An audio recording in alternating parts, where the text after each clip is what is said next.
একটা ফ্যামিলিতে একটা ফ্যামিলি কার্ড দিবে এবং 4 কোটি কার্ড দেওয়ার পরিকল্পনা। 4 কোটি কার্ড মানে 4 কোটি পরিবারে মোটামুটি 18-20 কোটি লোক কাভার হয়। 2,500 টাকা করে মাসে দিবে অথবা ইকুইভ্যালেন্ট খাবার দাবার, ঘুরে ফিরে টাকা। এটাকে আপনি খারাপ বলার কোনো সুযোগ নাই। কিন্তু প্রশ্ন হচ্ছে এখানে আমি একটা অন্য দিই। প্রথমত হইলই যে এটা যদি আগামী বাজেটের পরে হইতো তাইলে আমরা বুঝতাম এটা একরকম হিসাব। কেন? আপনি বাজেটের ভিতরে তো এটা রাখতে হবে, আপনি তো এটা বাজেটের ভিতরে আনতে হবে। টাকাটা তো আপনি ব্যক্তিগতভাবে দিতে পারবেন না, টাকাটা তো জনগণের টাকা, জনগণের টাকা, রাজস্বের টাকা। মানে আরও যদি ছোট্ট করে নিস, আপনার আমার টাকা, আপনার আমার টাকাটা যদি উনি দিবেন, ডিস্ট্রিবিউট করবেন, এটা তো তার দলীয় এজেন্ডা। বাট আলটিমেটলি সুনামটা অর্জন করবেন তিনি, কিন্তু টাকাটা আমাদের। এখন প্রশ্ন হচ্ছে 10,000 কোটি টাকা লাগে মাসে যদি আপনি 4 কোটি কার্ড ধরেন, সেটা আমি তারপরে ভালো উদ্যোগ। এখন যে দিচ্ছেন আপনি, যেমন কালি শুকানোর আগে, ভোটের কালি শুকানোর আগে প্রতিশ্রুতি দেওয়া শুরু করে দিলেন, ভালো, পজিটিভ যে আমি প্রতিশ্রুতি দেওয়া শুরু করছি। প্রতিশ্রুতি শুধু একটাই ছিল না, আরও ছিল। রাজনৈতিক পরিসরে বড় প্রতিশ্রুতি, গণভোটের আলোকে সেটাকে বাস্তবায়ন করাটাও প্রতিশ্রুতি ছিল।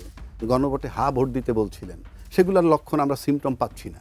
মানে ওটাকে কার্যকর করার কোনো পদক্ষেপ তারা এখন পর্যন্ত নেননি, ইভেন বিন্দু মাত্রও না। ওটাও প্রতিশ্রুতি ছিল। এখন যদি শুধু কার্ডের মধ্যে থাকি, তাহলে এই কার্ড দিয়ে কী হবে? এই কার্ড দিলেও আমি 2,500 টাকা পাবো মাস শেষে। এটাকে যদি আমি অন্যভাবে চিন্তা করি, এতে কিন্তু আমি টাকা পাচ্ছি 2,500, খাওয়া দাওয়ার পর শেষ, নতুন কর্মসংস্থান হচ্ছে না, বেকারত্ব দূর হচ্ছে না। ঠিক আছে, এটাকে যদি আমি অন্যভাবে নিয়ে যাই, 1 মাসের টাকা 10,000 কোটি টাকা। আপনি 100 লোকের যদি 1 লাখ পরিবারের যদি 2,500 টাকা করে দেন, তাহলে তুমি নাও যে বাড়িতে আমি 2,500 টাকার কার্ড মাস, সেটা না করে যদি আমি দক্ষ কারিগরি লোক তৈরি করি এবং আমি যদি বহির্বিশ্বের সাথে যোগাযোগ করি, দিব, সেটা না দিয়ে একটা হতদরিদ্র পরিবারের ছেলেকে যদি, বা একটা মেয়েকে যার বয়স 18, 20, 22 হয়েছে, মেয়েটাকে নার্স হিসাবে অথবা ছেলেটাকে ওয়েল্ডার হিসাবে টেকনিক্যাল কাজ শিখাইয়া বহির্বিশ্বে গিয়ে যদি বলি আমার ছেলে পেলেগুলোকে তোমরা নাও, এবং সেটা যদি রাষ্ট্রীয় খরচে পাঠাই, যে ঠিক আছে তোমরা আয় থেকে দায় শোধ করো, সেই জিনিসটা মানে হয় কি জানেন, অনেকগুলো কাজ হয়। 1, কর্মসংস্থান হচ্ছে, 2, বেকারত্ব কমবে, 3, ফরেন রেমিটেন্স আসবে, 4, একটা পরিবারকে আমি সচ্ছল করে দিচ্ছি। আমার কাছে মনে হয় যে ফ্যামিলি কার্ডের এই চিন্তাটার চেয়ে এই চিন্তাটা অনেক ভালো। আমি মাননীয় প্রধানমন্ত্রীর দৃষ্টি আকর্ষণ করতে চাই, তথা পুরো দলের দৃষ্টি আকর্ষণ করতে চাই, যে আপনি স্লো অ্যান্ড স্টাডি করেন, আমার এই কার্ডের প্রয়োজন নাই, আপনি দক্ষ লোক তৈরি করে, সেটা কি ওই যে বললাম, nurse, electrician, technician, hot ever it is, এইভাবে পাঠাইতে থাকেন। 500,000 করে লোক যদি বহির্বিশ্বে আমরা পাঠাই, তাহলে আমরা বেকারত্ব দূর করতে পারি। আমাদের প্রধানমন্ত্রী তারেক রহমান তো এই ফ্যামিলি কার্ডের প্রতিশ্রুতি দিয়েই 200-র বেশি আসন পেয়েছেন। তো তার তো একটা জনগণ তো তাহলে ভালো কথা।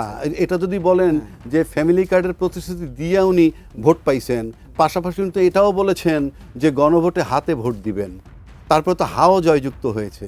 কিন্তু হাটা নিয়ে এত বিতর্ক কেন হচ্ছে? গণপরিষদ, এই সংবিধান সংস্কার পরিষদ নিয়ে ওত নেওয়ার কথা নিলেন না, সংস্কারে যাচ্ছেন না, সেটা কেমন কথা? আপনার এটাই কি উপকার হবে? এটাই ব্যক্তি 2,500 টাকা পাইলো, আর ওটার সাথে তো পুরা দেশের সার্বভৌমত্ব, সংবিধান সংস্কার, মানুষের রাজনৈতিক পরিবর্তন, সব কিছু তো বিশালভাবে সম্পৃক্ত। তো সেটাকে আপনি প্রতিশ্রুতি হিসেবে দিয়ে সেটা আদৌ অ্যাকসেপ্ট করতেছেন না, আর 2/3 মেজরিটির বলে, আর এটাকে আপনি 2/3 মেজরিটির বলে, যেখানে আপনার কোনো বাজেট এখন পর্যন্ত নাই। এই যে বাজেট থেকে এই টাকাটা যাচ্ছে সেটা তো বিগত সরকারের বাজেট, তার ভিতরে তো এটা ছিল না। সংসদে কি আপনি আদৌ আলোচনা করছেন এই টাকাটা আমি কোত্থেকে নিব, কিভাবে নিব? আপনার তো আলোচনা করা প্রয়োজন।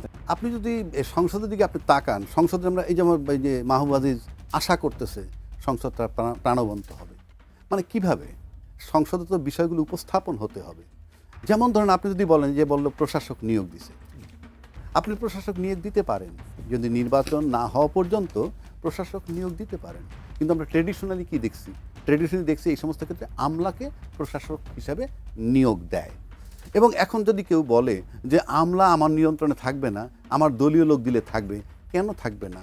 আমলা তো সার্বজনীন, সবার জন্যে। আর আপনি দলীয় লোক যখন দিচ্ছেন, তখন আপনি কোন প্রক্রিয়ায় দিচ্ছেন? এটা তো বেসিক্যালি নির্বাচনের মাধ্যমে সিটি কর্পোরেশনের মেয়র অথবা পৌরসভার মেয়র নিয়োগ দেওয়ার কথা। সেখানে কি আপনি যদি নির্বাচনের মাধ্যমে যাইতেন তাহলে এই যে 100% আপনাদের দল থেকে নিয়োগ দিচ্ছেন 100%ই কি তারা বিজয়ী হইতো? কোনো গ্যারান্টি নাই। এক। দুই, আপনি যদি ওইভাবে যান যে দলীয়ভাবে দিবেন, তাহলে যদি আপনার বিরোধী দলের রেশিওটাও আনেন তাহলে সেখানে তো আপনি আলোচনা করতে পারতেন সেখানে বিরোধী দল থেকে দুইটা একটা তারা পেতে পারে কিনা। পেতে পারে তো। আপনি যদি আনুপাতিক হারেও ধরেন যে এতগুলা 11 জন প্রশাসক নিয়োগ দিলেন একটা দল থেকে আপনাদের ইচ্ছা মতো, এটার কারণটা কি? এটার কারণ হলো 2/3 মেজরিটি। আপনার কার উপরে নির্ভর করতে হচ্ছে না। কিন্তু 2/3 মেজরিটি এমন একটা জিনিস, আপনি whatever you say that is law. বাংলাদেশের কালচার, বাংলাদেশে এতদিনের ইতিহাসে এমন কালচার আছে যে সরকার গঠন হচ্ছে সে বিরোধী দলকে সেটাই তো মাহবুবাজি তো আবার একই তাদেরকে- কথা বললো যে তাইলে আমরা ব্যতিক্রমটা কি হলো? আবার তাদের তো ডেপুটি স্পিকার দিতে চাইল, ডেপুটি স্পিকার আপনি চাওয়া চাই ডেপুটি স্পিকার দেওয়ার বিষয় না তো, এটা তো দান খয়রাতের বিষয় না। বিষয় হচ্ছে আপনি যে জুলাই এই তাইলে আপনি গণভোটের আলোকে সংস্কারের ব্যাপার আসে, সেখানে বলা আছে ডেপুটি স্পিকার বিরোধী দল থেকে যাবে, ওখানে বলা আছে। তো বলা যখন থাকবে ল হবে তখন সে দিতে বাধ্য। আর আপনি অফার দিয়ে 2/3 মেজরিটি পেয়ে যদি আপনি অফার দেন, এটা আমার কাছে মনে হয় যে এটা কি রাজনৈতিক করুণা যে আমরা মহানম্রতা দেখাচ্ছি আপনাকে ডেপুটি স্পিকার দিতে চাই, আপনি নেবেন কিনা। না, আপনি লয়ের মধ্যে থাকেন, আপনি লয়ের মধ্যে থেকে আমি পাওনা হইলে আমাকে দিবেন। এইটা তো এখানে এটা তো ইমোশন না। কারণ আমাদের যে আজকে তো এই কথা বারবার হচ্ছে যে জুলাই চেতনা হয়েছে ইমোশন দিয়া রাষ্ট্র চলে না। তো একইভাবে আপনি মহান হওয়ার ইমোশনের জায়গা না এটা, এটাকে আপনি নিয়মে যদি আপনি আইনের ভিতরে নিতে পারেন যে হ্যাঁ ডেপুটি স্পিকার বিরোধী দল থেকে আসবে, তাহলে আইন মোতাবেক সে পাবে। কিন্তু আপনি এখন বলবেন দিবেন, কালকে তো আপনি নাও দিতে পারেন। আস্থা অনাস্থা আপনার কাছে, 2/3 মেজরিটি আপনার। সুতরাং এটা তো ঠাট্টার জায়গা না, এটা তো নিয়মের জায়গা, আইনের জায়গা। আপনি যখন প্রশাসক র্যান্ডম নিয়োগ দিতেছেন কারোর সাথে তো আপনি আলোচনা করতেছেন না, সংসদে তো আলোচনা করতেছেন না, সেখানে তো আলোচিত হইতে পারতো। দলীয় লিখে দেন, সেই দলীয় লোক নিয়েও যদি একটা ডিবেট হইতো যে হ্যাঁ আমি এখানে প্রশাসন এড়ে দিতে চাই, ঠিক আছে 3 জনের ভিতরে, সেটাও তো নাই। আপনি নিয়োগ দিব, কারণ 2/3 মেজরিটি এমন একটা জিনিস, আপনি যা বলবেন সেটাই আইন। যেমন 2/3 মেজরিটি পাওয়া দল আদালতের উপরে নির্ভর করে। তারা কি বলে জানেন? এই বিষয়টা আদালতে গেছে, আমরা আদালতের উপরে আস্থা রাখি। তার মানে 2/3 মেজরিটি পাওয়ার পর আদালতের উপর আস্থা রাখা যায়। আমরা টকশোতে এমনভাবেও গেছি, অনেকের সাথে কথা বলার পর বললো যে আপনি টকশোতে এটা না বলে একটা রিট করে দেন। মানে কত কনফিডেন্স যে রিট করলে আমার বিষয় নিয়ে আমি রেজাল্ট নাও পেতে পারি। আবার তারা বলছেন আমরা আদালতের উপর আস্থা রাখি। এটাকে বলে 2/3 মেজরিটির আস্থা। It is not a question of লয়ের উপরে আস্থা না, 2/3 মেজরিটির উপর আস্থা। 2/3 মেজরিটি এমন একটা জিনিস যে 2/3 মেজরিটি পাওয়ার পর টোটাল বাংলাদেশ সমস্ত সেক্টর 2/3 মেজরিটি হয়ে যায় in favour of the government. আচ্ছা, মাহবুব এই 2/3 মেজরিটির কথা বলছিলেন। যদি এই 2/3 মেজরিটি একটা সরকার, একটা সংসদে, সেখানে বিরোধী দল হিসেবে জামাত ইসলাম এবং 11 দলীয় জোট কেমন? দেখুন, আমি রাজ্জাকি ভাইয়ের সঙ্গে একটু দ্বিমত পোষণ করবো এই জায়গায়। দ্বিমত না, আমি যুক্ত করতে চাই যে যেই পরিস্থিতি মব সন্ত্রাসী অন্তর্বর্তীকালীন সরকার করেছিল জাতীয় ঐক্যমত্য কমিশনের নামে, সেই যে একটা মানে দুরভিসন্ধি সাম্প্রদায়িক শক্তিকে এই দেশে প্রতিষ্ঠিত করবার, সেই দুরভিসন্ধি থেকে জাতিকে উদ্ধার করেছে আসলে এই 2/3 মেজরিটি। এটা আমার মতামত। না হলে আজকে যেই প্রধান বিরোধী দল হিসেবে সাম্প্রদায়িক শক্তিকে আপনি দেখতে পাচ্ছেন, এরা যদি আরও বড় হয়ে চলে আসতো, অর্থাৎ 2/3 মেজরিটি বিএনপির হাতে না থাকতো, তাহলে তো বাংলাদেশের চেহারাই তারা বদলে ফেলতো।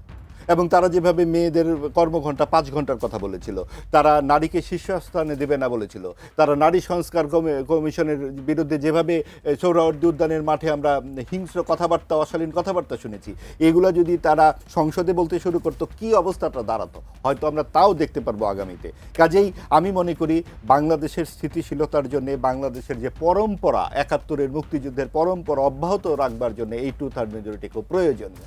এবং সেই জায়গায় বিএনপি যদি সকল দল মত নির্বিশেষে সকলের অন্তর্ভুক্তিমূলক সমাজের যে আকাঙ্ক্ষা, সেটা কিন্তু জামাত ইসলামীও পড়ে। সে জামাতে ইসলামী মুক্তিযুদ্ধের বিরোধিতা করেছে বলে তাকে সমাজ থেকে বের হতে হবে তা কিন্তু আমি বলছি না। আমি বলছি সকলকে নিয়ে যে অন্তর্ভুক্তিমূলক সমাজের আকাঙ্ক্ষা, সেটার নেতৃত্ব কিন্তু বিএনপিকে এই সংসদে দিতে হবে। এবং সেই ক্ষেত্রে আমরা দেখতে চাই যে এই সংসদকে যে প্রাণবন্ত, রাজ্জাকি ভাই বললেন এটা প্রাণবন্ত হবে কিভাবে, সরকারি দল তো এই কাজগুলো করছে না, আলোচনা করছে। আপনি দেখেছেন যে জামাত ইসলামী বা প্রধান বিরোধী দলের যে অনভিজ্ঞতা কিংবা কথাবার্তা বলবার ক্ষেত্রে তাদের যে এক ধরনের অপরিপক্ক মানসিকতা, সেটা কতখানি আমরা সামনের দিনে বুঝতে পারবো। সালাউদ্দিন আহমেদ সাহেব যখন সংবিধানের নানান ধারা উপধারা সংসদে উপস্থাপন করে বুঝিয়ে দিচ্ছিলেন যে এই জুলাই জাতীয় সংস্কার কমিশন কত অপ্রয়োজনীয় এবং অযৌক্তিক, সেটার বিপরীতে কথা বলবার মতো কোনো লোক কিন্তু আমরা দেখলাম না বিরোধী দলের।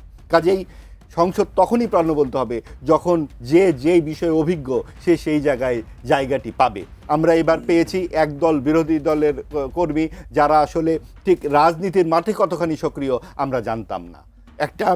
এমন একটা রাজনৈতিক দল এবার আমাদের প্রধান বিরোধী দলের ক্ষেত্রে এসছে যারা সরকারের আনুকূল্য পেয়েছে, পৃষ্ঠপোষকতা পেয়েছে, প্রশ্রয় পেয়েছে অন্তর্বর্তীকালীন সরকারের, কিন্তু তাদের সেই রাজনৈতিক যোগ্যতা আসলেই অনেক প্রশ্নের মুখোমুখি তাদেরকেই ফেলবে এবং আমরা আগামীতে সেগুলো হয়তো আরও স্পষ্ট হব। তবুও আমরা প্রত্যাশা করি, মানুষের তো শেখার শেষ নাই, তারা শিখে উঠবে এবং তারা প্রশ্ন করবে সরকারি দলকে, কারণ প্রশ্নের বাইরে কাউকে রাখা যাবে না। এবং সেই জন্যই গণতন্ত্রের মূল পাঠ কিন্তু আপনার নির্বাচন এবং জাতীয় সংসদ।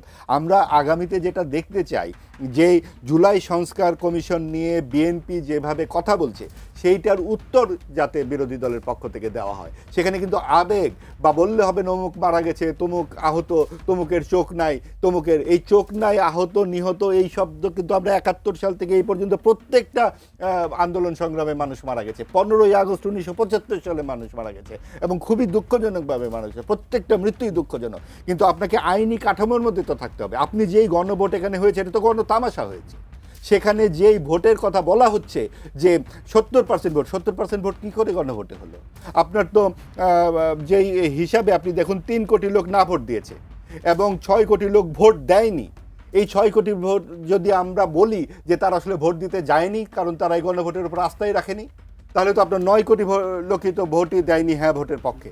তাহলে কি করে আপনি হ্যাঁ ভোটকে জয়যুক্ত করছেন? কাজেই আপনি কিন্তু গণতন্ত্রে এই তর্ক বিতর্কগুলো চলবে, এটা বলার সাথে সাথে আপনি বলতে পারেন না যে আমি ফ্যাসিবাদের দোসর। আপনাকে এই প্রশ্নের উত্তর দিতে হবে এবং আপনাকে বলতে হবে আপনি কোন আইনের বলে একদল যুক্তরাষ্ট্র প্রবাসী এসে আমাদেরকে বলে দেবে যে এইভাবে দেশ চালাতে হবে।